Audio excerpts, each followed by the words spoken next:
Assalamualaikum students, welcome to online classes of 8 Foundation School System, Tipu Campus. I'm your English teacher and this is our book New Oxford Modern English, Book 4, 3rd edition. Today we will start our first chapter and which is Pippi Longstocking. This is a story of an orphan girl who has a company of her pet monkey. You can see in this picture. In this chapter we will study different meaning, difficult meaning,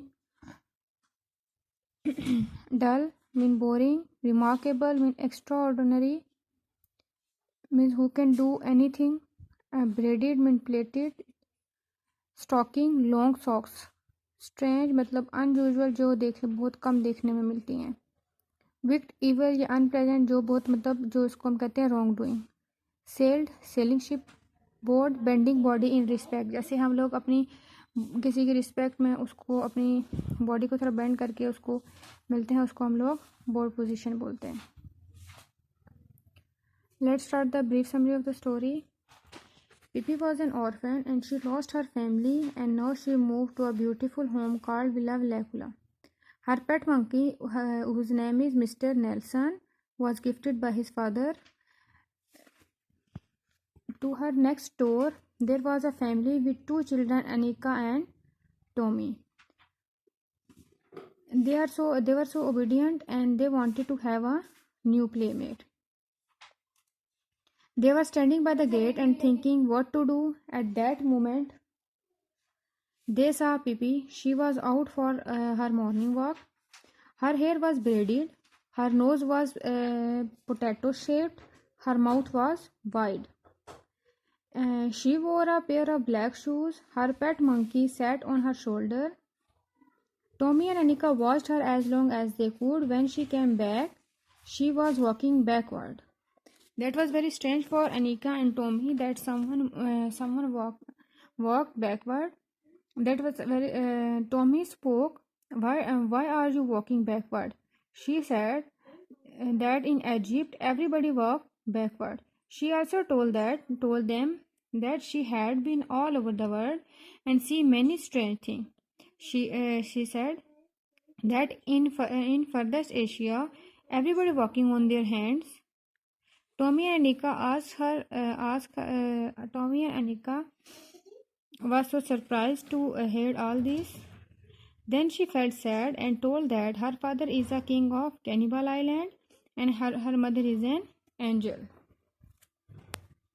She further explained that she lived in Congo a little while long, so in Congo nobody speaks truth. Then she offered them friendship and they were very happy to find a new playmate because they want a playmate, a new friend. So at the end of this story they found a new friend. And this was the brief summary of the story.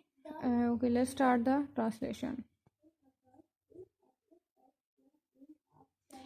When Pippi entered Villa Vlacula for the first time, it was very lovely summer evening. The children next door, Tommy and Anika, were not at home. They had gone to visit their grandmother for a week, and so they had no idea that anybody had moved into the house next door.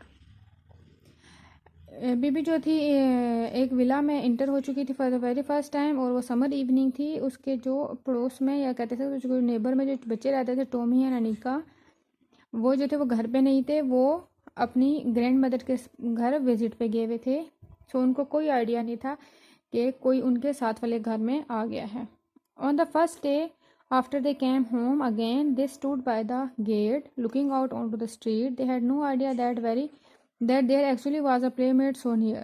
They were standing there considering what should they do and wondering whether anything exciting was likely to happen or whether it was going to be one of those dull days when they couldn't think of anything to play. And just then the gate of Villa opened and a little girl stepped out. She was the most remarkable girl Tommy and Anika had ever seen. She was Miss Pippi Longstocking out for her morning walk. This is way she looked. अब वो अपने घर के gate में खड़े होते हैं और वो यही सोच रहे होते हैं. अब उनको इस बात का कोई आइडिया नहीं होता कि वो जिस प्लेमेट का वेट कर रहे हैं या वो जो चाहते हैं कि उनको एक प्लेमेट मिले, उनको एक फ्रेंड मिले, वो उनके घर के पास या उनके बहुत करीब ही रहता है. अब वो लोग वहाँ पे गेट पे खड़े हैं, बिल्कुल वॉन्डरिंग सिचुएशन में, बिल्कुल सोच रहे हैं कि वो उनको क्या करना चाहिए, या फिर वो ये सोच रहे थे कि या तो हम कोई एक्टिविटी करेंगे या फिर हमारा ये दिन भी बाकी डेज़ की तरह डल एंड बोरिंग जाएगा। देन उसी टाइम विला पिपी जो होती है वो अपने घर से बाहर आती है। She was most remarkable girl, मतलब वो बहुत देखने में वो थोड़ी अजीब लड़की थी, जो कि पिपी और टॉमी और अनिका ने आज से पहले नहीं देखी थी उस टाइप की कोई लड़की। अब वो जो पिपी थी वो अपनी मॉर्निंग वॉक के लिए निकली थी। सो अब नेक्स्ट पैराग्राफ में हमें उसका गेटअप बताएंगे कि वो कैसे दिखती थी। Her hair the colour of a carrot was braided in two tight braid that stuck straight out. Her nose was the shape of a very small potato and was dotted all over with freckles. It must be admitted that the mouth under this nose was a very wide one, with strange white teeth. Her dress was rather unusual. Pippi had made it herself. अब वो हमें बता रहे हैं कि उसके जो hair था वो कैरेट कलर के थे और वो दो पार्ट में डिवाइड हुए थे, जो कि ऊपर की तरफ उठे हुए थे। You can see in the picture her braided hair, जो ब्रेड बने हुए थे और थोड़े ऊपर की तरफ उठे थे, जैसे बालों की हम लोग जब ब्रेड बनाते हैं तो वो हमारे नीचे की तरफ होते हैं, लेकिन इसके जो बाल थे वो ऊपर की तरफ थे। और उसके बाद उसका नोज़ बताया गया, जो बिल्कुल एक पोटैटो शेप का, मतलब बिल्कुल गोल सा और सही बड़ा सा था, और उसके उसके पास जो थे फ्रेकल्स के ब्लैक ब्लैक निशान बने हुए थे। अब और उसका जो माउथ था, उसका जो मुंह था वो भी थोड़ा लंबा था, और उसमें उसको उसके वाइट टीथ उनको नज़र आ रहे थे। उसका जो ड्रेस था वो भी अनयूजुअल सा था, एंड वो उसने पिपी ने खुद बनाया था। She had meant it to be blue then but there wasn't quite enough blue cloth, so Pippi had sewed little red pieces on it here and there. अब वो वैसे तो कहने में ब्लू ड्रेस था, बट वो इतना भी ब्लू नहीं था, उसमें हम पीपी ने लिटिल पीसीज लगाए हुए थे रेड कलर के शर्ट के डिफरेंट जगह पे। इस पिक्चर में आप देख सकते हैं उसकी जो ब्लू शर्ट है उस पर डिफरेंट पीसीज लगे हुए हैं रेड कलर के।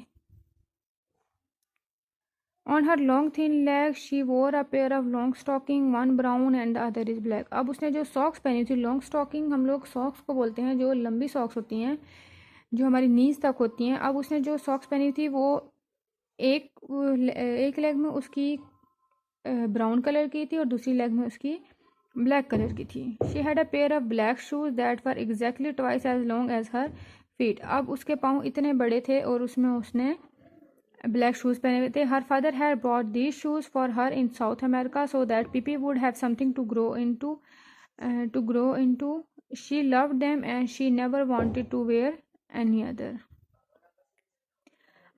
जो शूज़ थे वो पीपी के फादर ने उसको साउथ अमेरिका से लाके गिफ्ट किए थे, तो पीपी उनके अलावा कोई और शूज़ पहनना पसंद नहीं करती थी।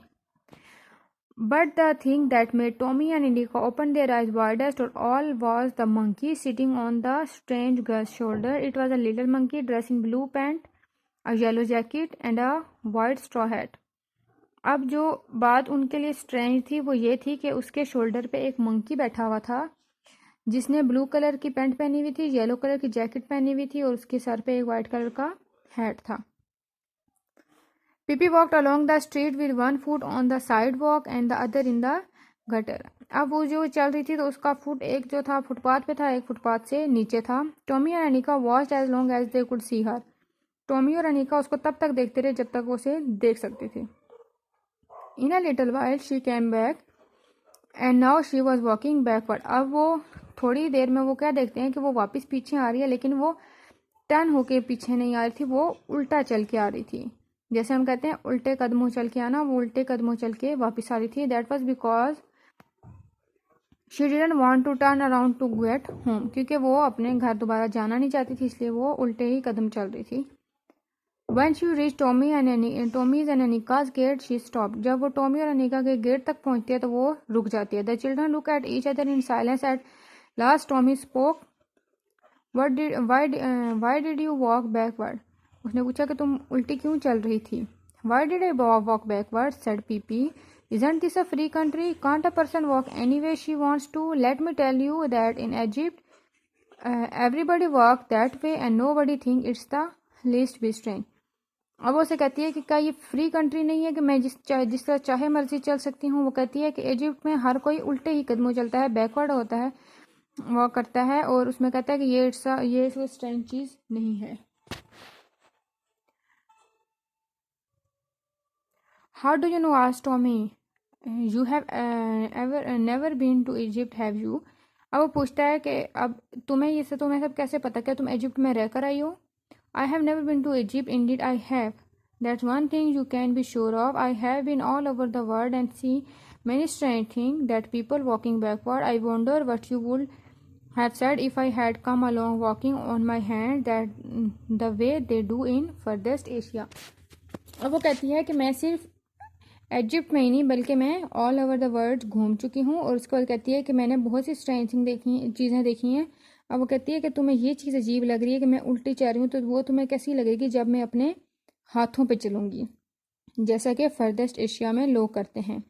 ना you must be lying said Tommy. अब टॉमी उसे कहते हैं नहीं तुम झूठ बोल रही हो। Pippi thought for a moment, you are right she said sadly, I am lying. फिर वो थोड़ा सैडली होके बोलती है कि हाँ तुम ठीक कह रही हो, मैं झूठ बोल रही हूँ। It's big to lie said Annika who had at last gather up enough courage to speak. वो कहती है कि झूठ बोलना बहुत गलत बात होती है और किसी में इतनी करेज कैसे हो सकती है कि वो इतना झूठ बोले। Yes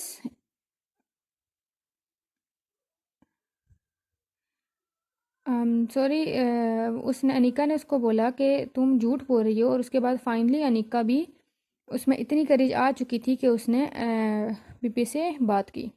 Yes, is weak to lie, said Pippi even more sadly, but I forget it now and then, and how can you expect to a little child like me to always tell the truth when my mother is an angel and my father is a king of Cannibal Island and I have sailed on the ocean all my life. अब वो कहती है कि तुम ठीक कह रही हो कि झूठ बोलना गलत बात होती है, लेकिन